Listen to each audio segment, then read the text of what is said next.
Hi guys, mister Bachchan premiere show చేయగానే అర్జెంట్గా చూసేయాలి, మంచి కంబ్యాక్ ఇట్టేవాళ్ళని ఆశగా సంధించినట్టుకు వెళ్తున్నాం భయ. హరీష్ శంకర్ అండ్ రవితేజ గారి కాంబో ఖచ్చితంగా ఎంజాయ్ చేస్తానని ఫీలింగ్ ఉంది. సినిమా ఫస్ట్ హాఫ్ చూసాక ఏమనుకున్నా అంటే ఇప్పటివరకు ఎంగేజ్గానే ఉంది. Love track, comedy and vintage Ravi Teja గారిని గుర్తు చేస్తూ energetic performance, heroine cute performance and glamour and కాకపోతే డబ్ మ్యాచ్ సాంగ్స్ ఉన్నాయి, విసుగు తెప్పించాయి.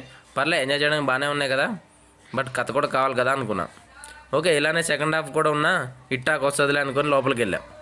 సెకండ్ హాఫ్ స్టార్ట్ మంచి ఇంట్రెస్ట్తో క్రియేట్ చేస్తూ స్టార్ట్ అయింది. బట్ కాసేపటికే ల్యాగ్ ఎక్కువైంది, కథ తక్కువైంది.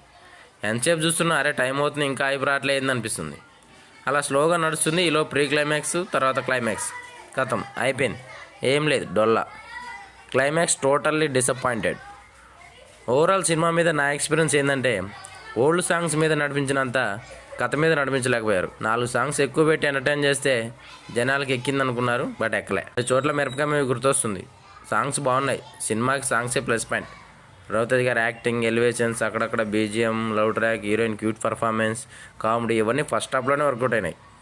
ప్రతి సినిమాకి కథలోకి డీప్గా వెళ్ళే సెకండ్ హాఫే ఇంపార్టెంట్ కదా. కథలో మ్యాటర్ లేకపోతే వర్కౌట్ అవ్వదు కదా, అదే జరిగింది. బట్ ఫ్రెండ్స్తో వెళ్ళి dub songs, love track, comedy, ఊప్ సాంగ్స్ ఎంజాయ్ చేయొచ్చు.